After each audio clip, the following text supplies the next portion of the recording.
Week 9, Day 3. Our readings today continue the story that we left off with yesterday as we look at Numbers chapters 14 through 16 as well as Psalm 95. Well, yesterday we saw a lot of complaining by the Israelites. Are we there yet? I'm hungry. I'm thirsty. My feet hurt.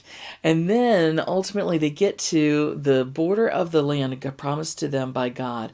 And they look at what's there. It's beautiful. It's bounteous. It's everything that God has promised. But there are also people in the land who look huge in comparison. And all of a sudden, they fail to believe that God can get them through this.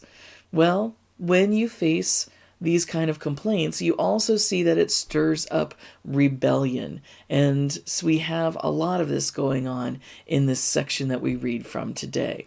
First, the people rebel against God and refuse to go in and take the land that God has promised to them. In God's anger, he actually starts to think, maybe I should just start from scratch. I'm going to start with Moses. We'll start with your family. We'll ignore the rest of them. They're done. And Moses has to intercede on behalf of the people and say, no, how would that look to all the people that you've made this covenant with, these Israelites? And so instead, God sentences them, so to speak, to 40 years wandering in the wilderness. The generation here who has chosen to doubt God's ability to get them through to survive this, they're going to die off.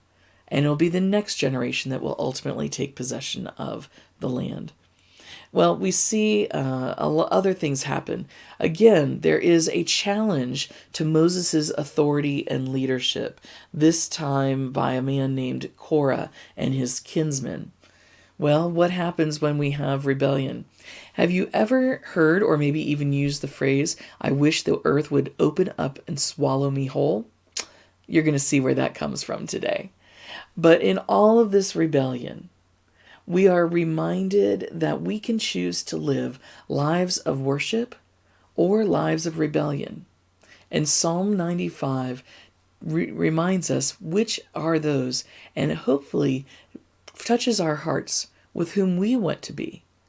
Who do we want to be in relationship to the God of the universe, who offers us so much, who has made covenant with us and has been faithful on his side of the covenant for all of millennia, even when we have failed to do so?